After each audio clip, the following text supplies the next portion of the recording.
Well, hi friends! I have Brotherhood of the Tofu here sitting in front of me. This is a long-awaited expansion. It's been out for a while in France, but Japan Games just got it, and I got it a little early. I got a whole bunch of goodies early. I can't wait to tell you guys all about them. So I'm going to go ahead and unbox this sucker. You guys have no idea what a precarious angle this camera is perched on and how I've done it. I might take a picture. Alright, so getting to the unboxing. It's beautiful. Look at it. It's so pretty. I just can't wait. I just want to rip it open. There we go. Okay. Ah! What else comes in this box? So, I love, first and foremost, that this is a window box. I like window boxes. I feel like it sells better, and I like to see what I got. So, anyway, I like that about the packaging. What I also dig is that these are all pretty securely in there. Rel especially. He's definitely gotten in there real good, real tight. The reason that I like this is that it leads to less damage. I mean, I'm not gonna lie, I'm not exactly gentle with my things. Yes, you know you want him. You want to take him home. Look at them, they're all friends. So inside we have a couple of mini maps. On the back of one of the mini-maps, we have the rules. Our first little mini-map is the Razor Time Hunt.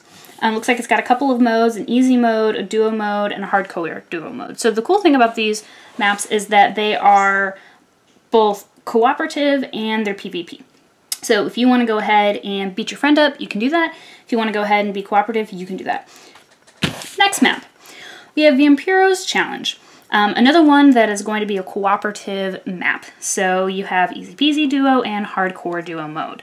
Looks like the object of the game is to eliminate Vampiro and ghouls. On the back of Vampiro's map, we have the Shoo Catch. So on the Shoo Catch, looks like you can finally go ahead and play your opponent. The cool thing about that is that you get to take each other out. I'm all about that. So here we have our two punch boards.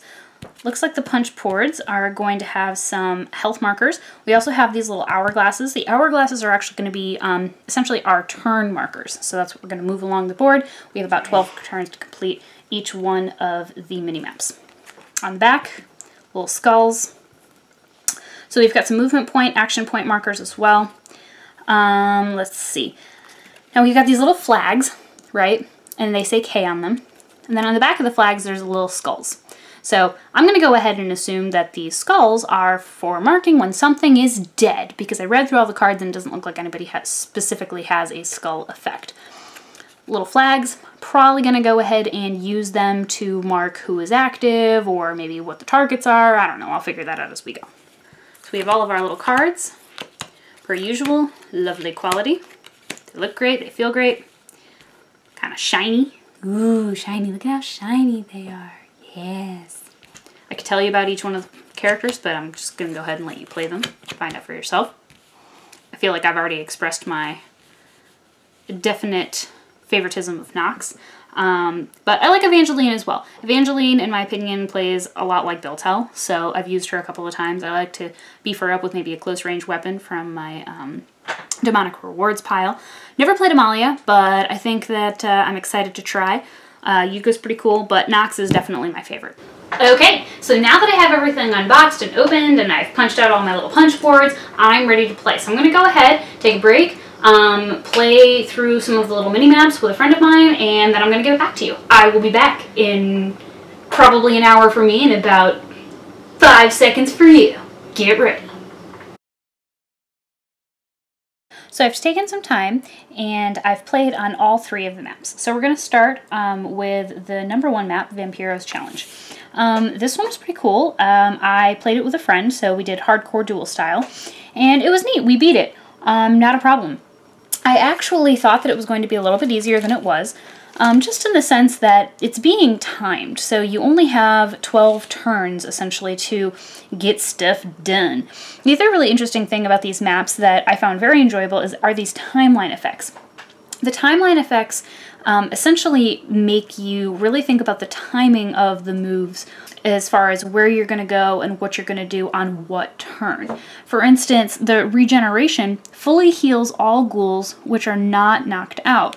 So what that means is, if you're hanging out here and your ghouls only have, say, 1 hit point, right? Well, on that turn, all those hit points, they're going to fully heal, right? So you want to make sure that this guy is completely knocked out. So that's what I'm using the little skull marker there for. He's not knocked out, he's going to heal. So that means that it's basically taking some of the work that you've done and making it obsolete.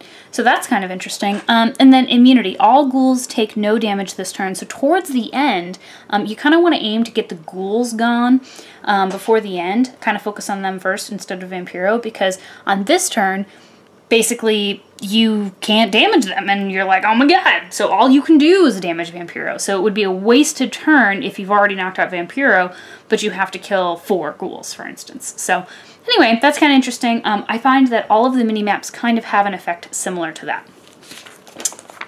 Taking a look at the Shoo Catch, same kind of thing. The timeline effects are interesting, only in this case, it's beneficial to you to be utilizing the timeline effects. So for instance, the first one you come across is Dust, right?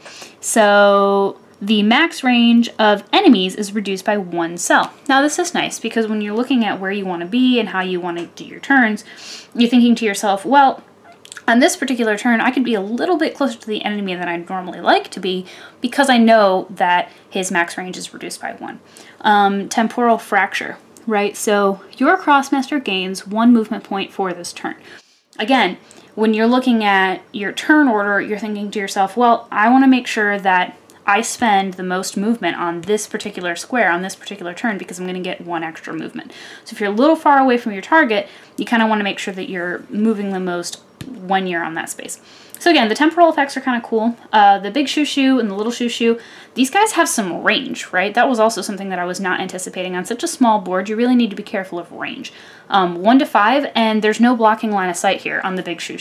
So he can hit you through these little what are the little rocks? Okay, I thought that it was some kind of like great Crossmaster turn, but no. They can hit you through the rocks. Yeah, so you just kind of want to be careful. Little Shoo, I definitely got hit by a little Shoo and he almost killed me. I didn't quite realize that he does 4 damage, right? 4. And if you're playing with somebody like Amalia, who only has 1 defense, that's not really good news.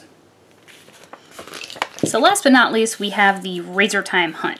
Now, this one was challenging. I was playing Amalia, Buddy was playing Percival, right? So we had a tough time. Now, the timeline effects on this particular map are tricky. Kind of neat. The enemy, the Razor Time guy, he starts here, 3rd turn, jumps over here, teleports, as it were. Teleports down here on the 8th turn, and then teleports over here on the 11th turn. The reason why that matters is you also, if you're playing in the hardcore duo mode like we were, you also need to knock out these Noxines, but they're all kind of all over the board. So you definitely want to make sure that you're timing things properly. We did not win our first match on this board. Some of that was bad rolls, but I also think that being a little bit more informed, our timing would have been a little bit differently. The other thing that is difficult about the timeline effects on this board are the, this little thing, I believe it's pronounced Perturbation. So your Crossmaster loses 3 action points this turn, right? So that is really rough against an opponent who is not only moving around, not only has no line of sight when he is hitting you, like he can hit you through the little clock and watches, he can hit you through anything, right? And 5 is his range, so he's really dangerous.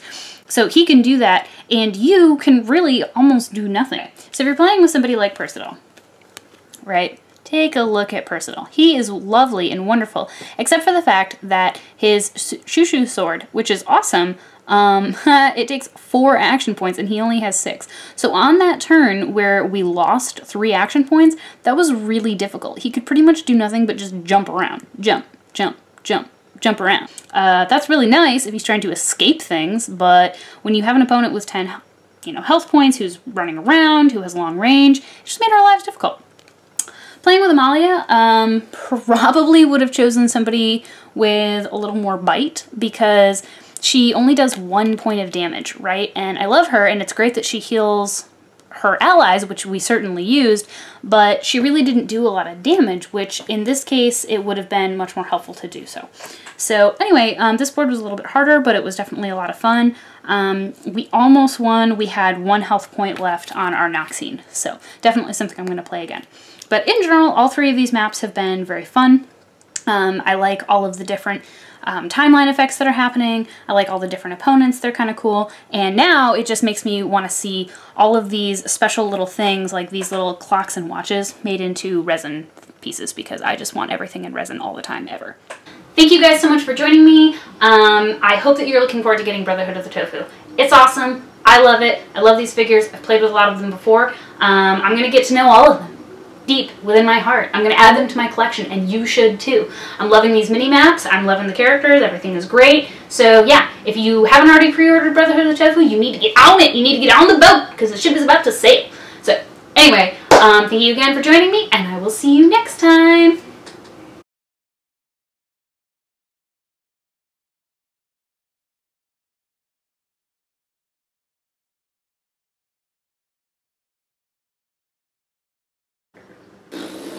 Wow.